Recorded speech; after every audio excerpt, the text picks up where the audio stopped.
시청자 여러분 안녕하십니까? BOA 모닝뉴스입니다. 북한이 또다시 미사일을 발사했습니다. 이와 관련해 미국 정부는 상황을 주시하며 동맹국과 긴밀히 협의하고 있다고 밝혔습니다. 이처럼 북한이 대화 제의와 동시에 미사일을 발사한 것은 협상에 대한 압박과 함께 불확실함을 반영한 것이라는 분석이 나왔습니다. 첫 소식 서울에서 안소영 특파원이 보도합니다. 북한이 10일 오전 6시 53분과 7시 12분 평안남도 개천에서 동쪽 방향으로 단거리 발사체 2발을 발사했다고 한국합동참모본부가 밝혔습니다. 또 최대 비행거리는 330km로 탐지했다고 설명했지만 최대 정점 고도와 속도는 공개하지 않았습니다. 미국 정부고위관리는 이날 BOA에 북한 발사체에 대한 보도를 알고 있다며 상황을 계속 주시하면서 영내 우리의 동맹들과 긴밀히 협의하고 있다고 밝혔습니다. 북한이 또다시 발사체를 쏘아 올린 것은 17일 만이며 올 들어 10번째입니다. 특히 최선희 외무성 제1부상이 미국의 9월 하순경 실무협상을 제의한 직후 이뤄졌습니다. 북한이 시간에 쫓겨 협상을 제의했지만 불리한 협상은 하지 않겠다는 압박이라는 분석이 나왔습니다.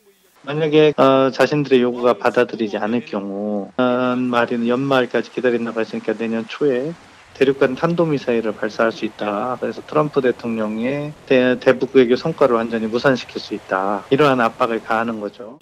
물밑 합의가 이루어지지 않은 상황에서 대화를 제의하고 미사일을 발사한 것은 북한의 절박감을 반영한 것이라는 해석도 있습니다. 결국 북한이 일종의 밀리는 국면에서 협상에 나오는 거거든요. 그렇기 때문에 미사일 발사로 굴복하는 모습을 보이지 않으려는 무게추를 맞추려고 했다 이렇게 볼 수 있어요. 협상 재개 움직임은 긍정적이지만 제재 등에서 접점을 찾기 어려워 합의 도출 가능성은 회의적이라는 전망이 제기됐습니다. 미국 입장에서 이 제재를 푸는 문제를 선뜻 결정하기 어렵다. 한편으로 또 북한은 알파 부분을 오픈했을 경우에 한이 없다는 거죠. 그치? 새로운 시설을 계속 미국이 정보를 갖고 있으니. 한편 한국 청와대는 정의용 국가안보실장 주재로 국가안전보장회의 NSC 상임위원회 긴급회의를 열고 북한이 지난 5월 이후 단거리 발사체 발사를 계속하고 있는 데 대해 강한 우려를 표했습니다. 서울에서 BOA 뉴스 안소영입니다. 유엔 안보리 대북제재위원회 전문가 패널이 올해 중간 보고서를 발표하면서 북한 선박 6척을 안보리 제재 대상으로 지정할 것을 권고했습니다. 이 선박들의 항적을 살펴보니 대부분 AIS 신호를 끄고 운행한 것으로 드러났고 항로는 중국이 대다수를 차지했습니다. 오택성 기자의 보도입니다. 유엔 안보리 대북제재위원회 전문가 패널은 중간 보고서를 통해 선박 대 선박 간 불법 환적의 구체적인 사례를 지적하며 북한 선박 6척을 유엔 안보리 제재위 제재 대상에 올릴 것을 권고했습니다. 이 가운데 2척은 정유 제품을, 나머지 4척은 석탄 등을 불법 환적한 혐의를 받고 있습니다. 정유 제품을 불법 환적한 혐의를 받는 북한 선박은 음파 2호와 무봉 1호로 전문가 패널은 이 선박들이 각각 지난 3월과 4월 불법 환적에 나섰다고 밝혔습니다.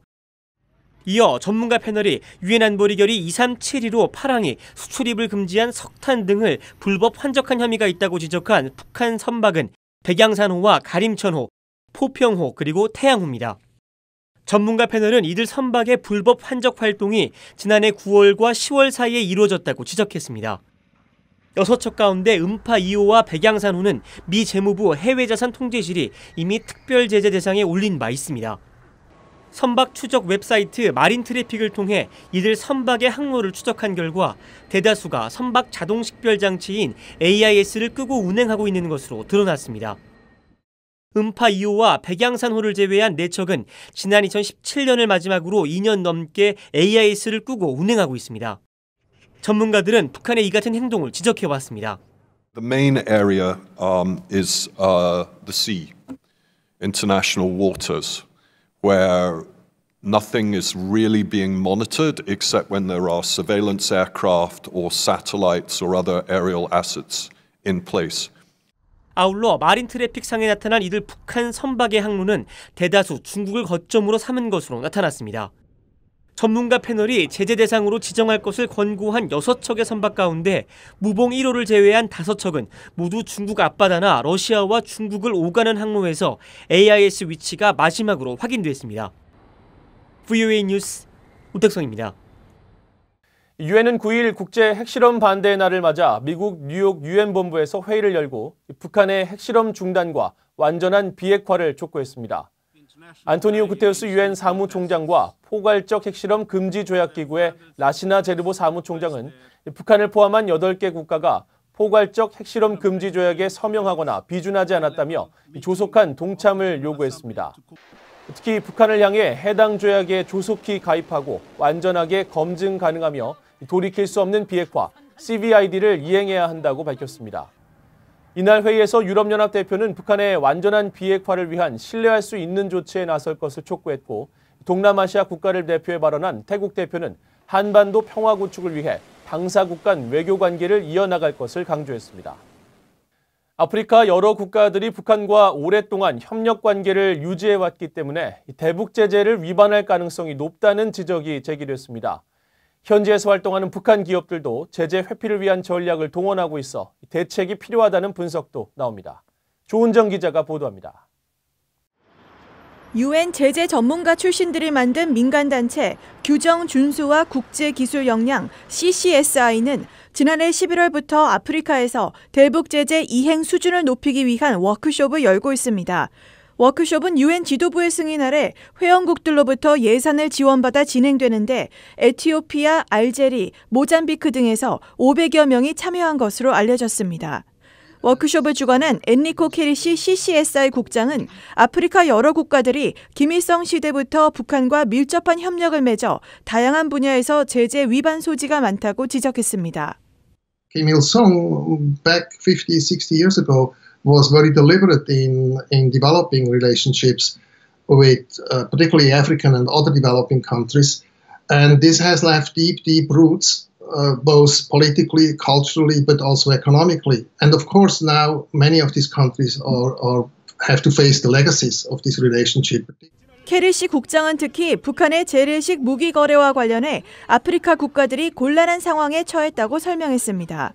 과거 북한에서 주로 재래식 무기를 구입했는데 2016년 유엔 안보리의 관련 제재가 시작되면서 더 이상 부품 조달이나 수리 등이 어렵게 됐다는 것입니다.